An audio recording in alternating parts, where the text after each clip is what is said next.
Hey guys, Coaster Directed coming at you with the park battle between Holiday World and DollyWood. Both of these are pretty small parks, however, they do have a very nice charm to them, and they are growing exponentially. They are just keep on getting bigger and bigger and getting their names out more and more.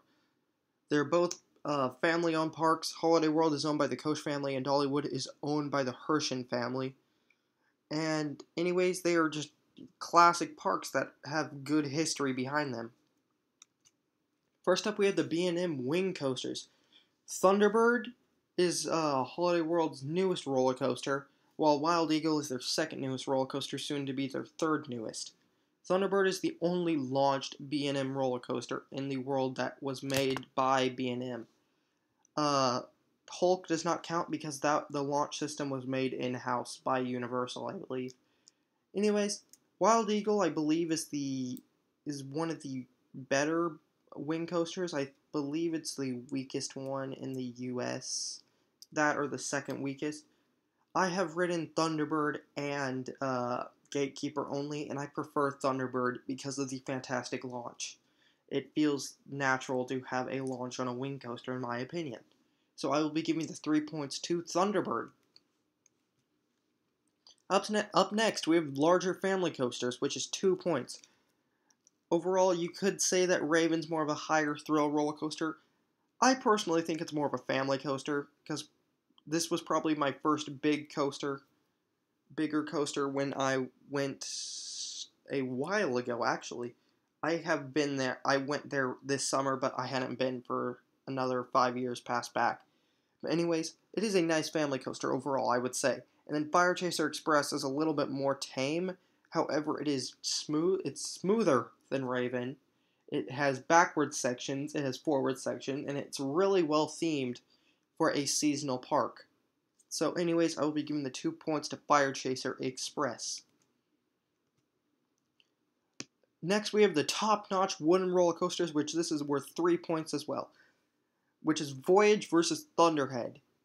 Voyage is a gravity group roller coaster, while Thunderhead is a GCI.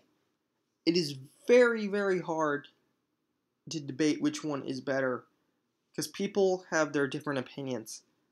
Overall, Thunderhead is smoother, and it has more quick transitions. However, Voyage is fantastic in my opinion. I believe it's my 6th favorite roller coaster, I believe. It is just amazing airtime packed. The transitions are not as quick and rapid, but it's like, I would compare this to kind of a hyper coaster in my opinion, kind of. But anyways, the Spaghetti Bowl section at the second half, once you get to the second half of the ride, is awesome. The comeback to it is awesome. The triple down, awesome. This thing is just airtime packed, and then 90-degree bank turns is also phenomenal. Up next, we have the smaller family coasters. We have the Howler and Blazing Fury.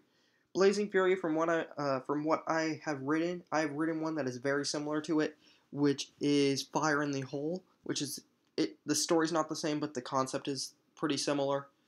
Overall, I'd have to give it to Blazing Fury. Holiday World has one extra coaster, which is the Legend, a pretty good. I wouldn't say it's fantastic, but it's a really good CCI roller coaster with tons and tons of lateral force. The lateral force on this roller coaster is ridiculous, and it's so twistery, and you do not know where you are half the time. I could not easily make a layout of this roller coaster where I could probably with Raven and Voyage. It is insane. DollyWood has 2 roller coasters. They have Mystery Mine, a Gerstlauer Eurofighter, and they also have Tennessee Tornado, which is actually a really good aerodynamics looper. I believe it was one of their last. It actually uses B&M style supports instead of the scaffolding stuff that like Anaconda and Vortex and the likes have. And so they will be getting, I believe, 4 points for this. Holiday World has, so these are Holiday World's thrill and dark rides. I am counting the 2 water coasters in this because these are some fantastic rides. Mammoth I think is slightly weaker. I like it. I love it actually. It's pretty fun. However, I think it's slightly not as good as Wildebeest. Wildebeest has awesome airtime, honestly, especially if you're very front. And because you don't have restraints, your butt is flying out of the seat. I literally flew up a foot every time on one of those airtime hills. It's awesome. And then they have Gobbler Getaway, a little, I think it's a Sally Dark Rides shooter. And so they will be getting 3 points, one for each. DollyWood has one thrill ride, pretty much. One major thrill ride, and that's Barnstormer, which is a SNS Scream and Swing. These things are awesome. One of my favorite easily is Skyhawk at Cedar Point. That ride is awesome. I've ridden one other which is pretty similar to this at Silver Dollar City. And anyways, they're just really fun rides in my opinion. Up next we have the family rides. Holiday World has 37, and DollyWood has 36. One less. Due to the fact that this is so close, I decided this should only count for 1 point. Only one. Because it is one single family ride is not going to make much of a difference. I could have put it at a tie, however, they do have one more family ride. Extra attraction for Holiday World. This is a really, really giant one. Splashing Safari. This thing is an epic water park. I went when it was 60 degrees and they were still doing the water park and there was like no lines for anything. But this thing is so much fun. I tolerated the freezing cold water so I could just marathon run Mammoth and Wildebeest. These rides are so much fun. And it is a jam-packed full water park. There's so much to do. They pretty much have nearly every type of water slide.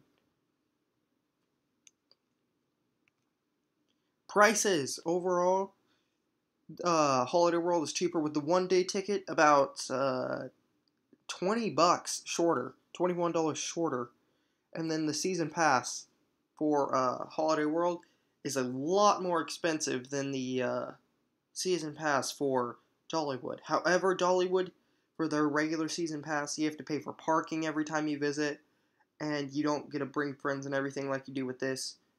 But the main draw that I'm going to give them the points is because free soda for anyone who enters. This is the most convenient thing ever. Like, it is amazing how easy it is to just run in, pick up a drink, and then leave. And then get onto your next roller coaster. It's awesome. Like, it's pretty good, especially because there's one pretty much right next to every roller coaster. Like, you can just hop off Voyage, because Voyage is kind of rough, honestly. You have to tap out after 3 rides, maybe, and then you just need to chill by the drink fountain, which is right across from it, and get a drink, and then hop back, because every time when I went, everything was a station wait, including Thunderbird. Operating seasons. This is where DollyWood destroys Holiday World in. Holiday World operates roughly from, I believe it's late March or early April till October. But, however, DollyWood operates from early March to the beginning of January. Like, January 2nd is when they close down for the season. That is just ridiculously long for a seasonal park. It's pretty good, and they pretty much need those 3 months for refurbishing everything they need to.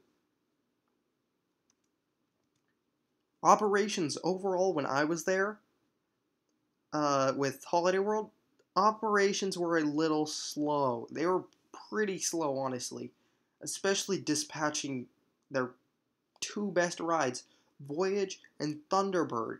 They took forever to check stuff. It was ridiculous. And then overall, I've heard the operations for DollyWood to be pretty good, honestly. It's just like you have a brand new B&M roller coaster and you can't check stuff fast enough to get at least a decent percentage of its average capacity. That's just pretty pathetic, honestly. I know they're not trained as well, I guess, and it's more of a seasonal park where they want to keep it from like rushing people, but seriously, you have to learn how to do that with pacing. Park appearance, it is really hard to beat Dollywood, which is set in the Smoky Mountains. It is a gorgeous looking park. Holiday World is really nice. It's really clean and really nice, but I'd have to give this to Dollywood overall. And winning by 2 points is Holiday World and Splashing Safari.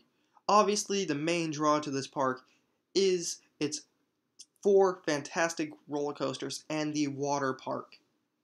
I'm not a huge water park fan at all. However, I love Holiday World's water park, especially for the 2 water rides. Overall, I love all the roller coasters there at Holiday World. Easily my favorite being Voyage. And then Thunderbird is really nice as well. Thank you for watching. Make sure to like, comment, favorite, and subscribe. And as always, keep coasting.